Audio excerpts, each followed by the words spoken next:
Hello, I'm Jared Taylor with American Renaissance. The internet censors are really going to hate this video. So if you like it, I hope you'll send a link to a lot of people. A lot of things I know, I figured out for myself. Fire's hot, ice is cold. A lot of other things I take on trust. A molecule of lead has 82 electrons. I have no idea how anyone figured that out, but I believe the scientists. Also, since I have no evidence to the contrary, it's easy to believe the scientists. Sometimes, though, we're supposed to believe things even though all the evidence says, no, that's not true. We're supposed to believe that the average black American is just as smart as the average white American. There is no evidence for this. All the evidence says no. Anyone who believes this has a lot of explaining to do. Yes, there are some black people who are smarter than you and me put together, but that doesn't change the averages. There are women who are taller than most men, but no one would be so stupid as to claim that means the average woman is as tall as the average man. Intelligence is by far the most carefully studied psychological trait. Any expert will tell you there is such a thing as intelligence. Genes have a lot to do with it. IQ tests measure it. The tests aren't racially biased. And IQ scores can predict how well people do on things that require brains. If you don't believe these things, and there are still millions of people who don't, you are hopelessly out of touch.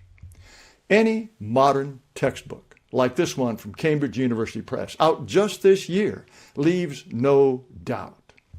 Even relentlessly lefty Wikipedia, in its article on IQ classification, doesn't dispute these things. Wikipedia even knows there are racial differences in IQ.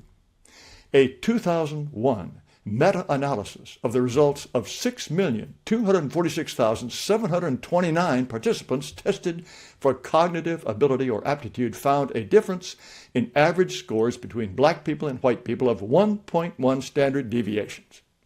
That's just a fancy way of saying that in America, whites have an average IQ score of 100 and blacks have an average of 85.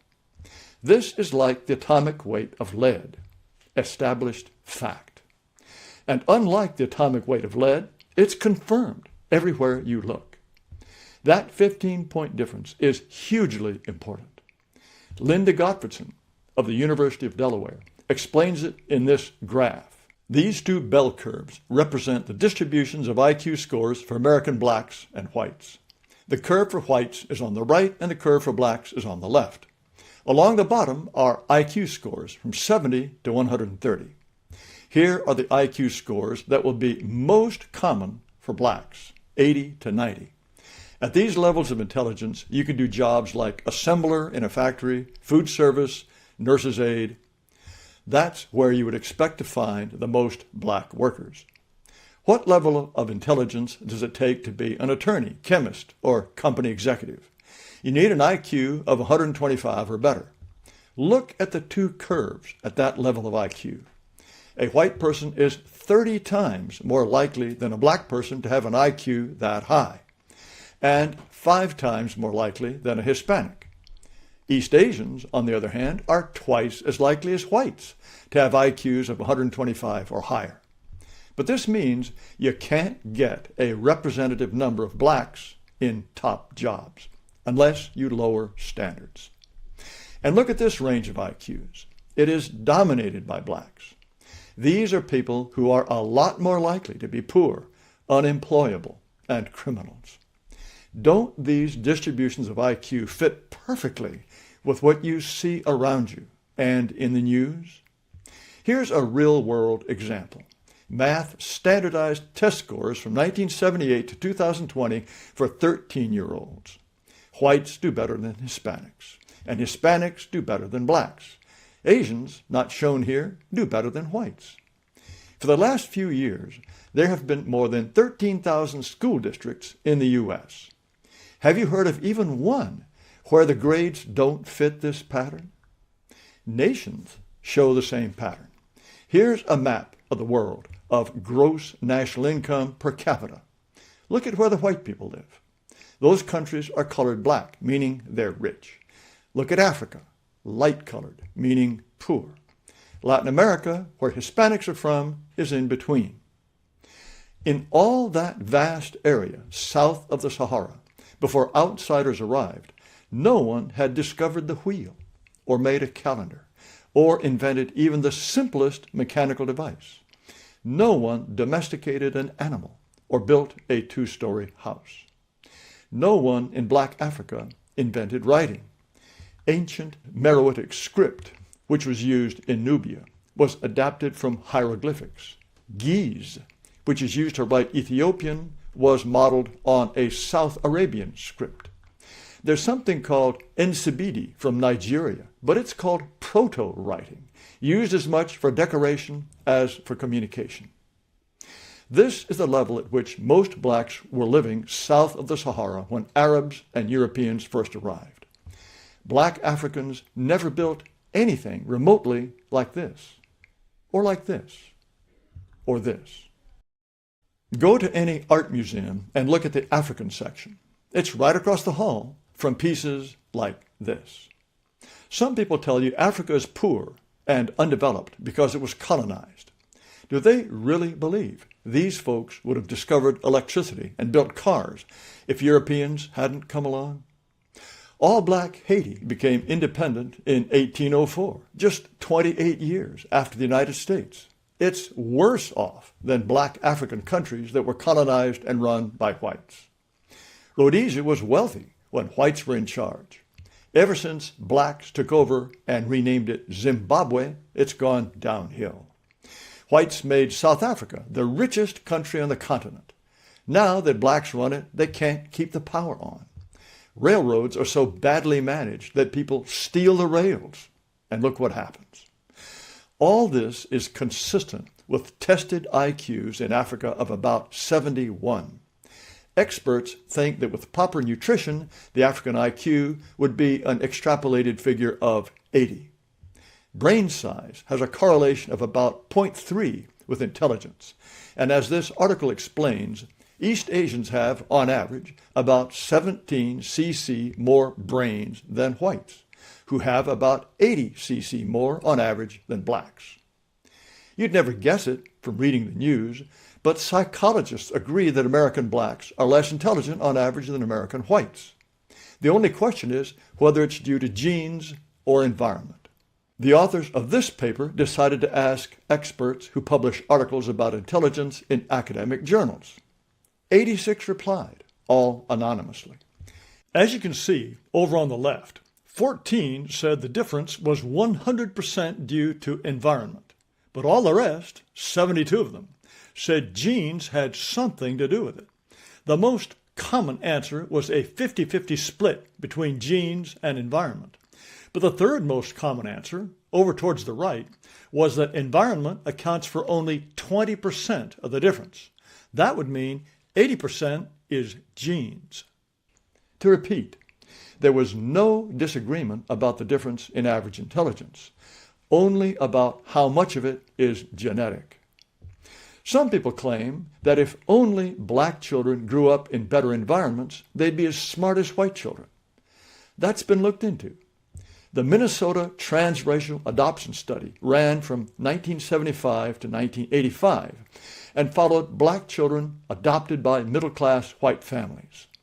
The goal was to prove that environment trumps genes, so there was much rejoicing when the black adopted children were found to have an average IQ of 97 at age 7, almost as high as the white average of 100.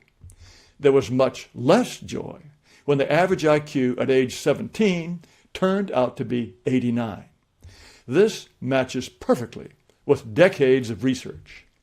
The early environment can substantially affect IQ, but by adolescence, people of all races find environments that suit their genetic predispositions.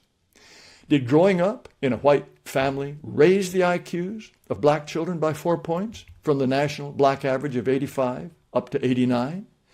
Or did the black adopted children drop back to the average black IQ in Minnesota, which is a little higher than the national average? We don't know. because we don't know the IQ scores of their parents. Either way, this study strongly supports a big genetic contribution to black-white differences. It was funded by the NIH, believe it or not. The government would never pay for a study like that today. There's a powerful new way to look at genes called GWAS, or Genome-Wide Association Studies. You sequence the genes of many thousands of people and see which variants are associated with such things as autism, height, or intelligence. We can now make pretty good predictions. Most of these studies have been done on white people, so the associations between genes and traits aren't as good for people of other races, but you can still make comparisons. Here are some rough preliminary plots where we can see the usual pattern: Asians at the top, then whites, then blacks. Soon we will definitively know the truth about race, genes, and IQ. We already have the tools. We could find out right now with properly designed studies, but too many people are afraid of the truth. They prefer the fantasy of equality to the reality of inequality. The consequences of this are terrible. If we insist races are equal, every black shortcoming has to be blamed on white supremacy, the legacy of slavery, white privilege, systemic racism, or whatever name we give to the latest explanation that denies reality. It's all the fault of white people. Blaming whites does two things. It teaches blacks to hate us, and boy, do they.